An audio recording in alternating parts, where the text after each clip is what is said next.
katika ofisi ndogo ya Chama cha Mapinduzi hapa Lumumba. Sina shaka nyote mtakuwa mmefahamu, na ndio sababu ya sisi kukutana hapa leo kuzungumza kidogo kuhusiana na kazi zilizofanyika na chama chetu.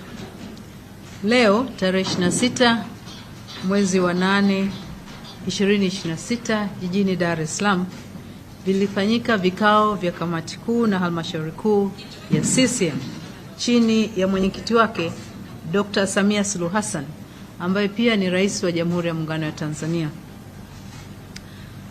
Kamati kuu na halmashauri kuu zilikuwa na ajenda za jumla ambazo zilijadiliwa, na kati ya ajenda zilizojadiliwa leo kulikuwa na swala la nidhamu na maadili ambalo lilikuwa linamkabili mwanachama mwandamizi wa chama chetu, mjumbe wa kamati kuu na halmashauri kuu, ndugu Balozi Dr. Emmanuel Nchimbi.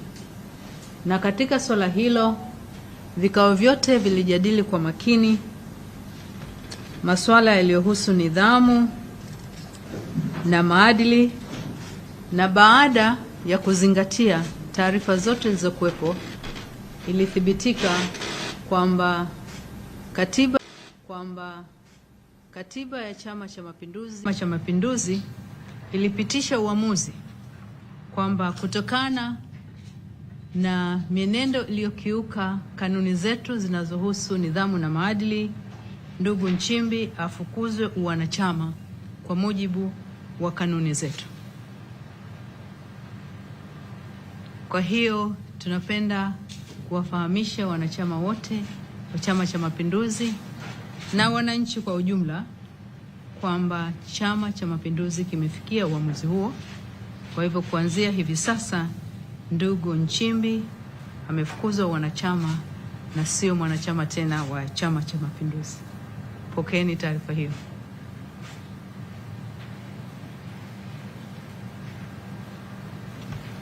Tumemaliza.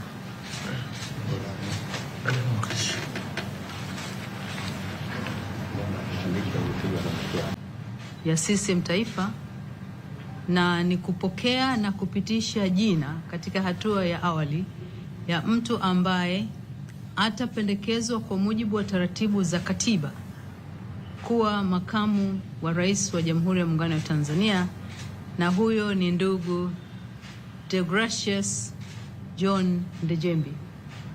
Halmashauri kuu kwa kauli moja imempitisha mwanachama wetu huyo kuchukua nafasi ya makamu wa rais, na hilo litafanyika baada ya taratibu za kikatiba kukamilika ambazo zinataka jina lake lifikishwe Bunge, na likipitishwa huko basi kwa mujibu wa katiba yetu taratibu za kumwapisha zitaanza ili akamate nafasi hiyo ya juu kabisa baada ya nafasi ya Mheshimiwa Rais katika taifa letu.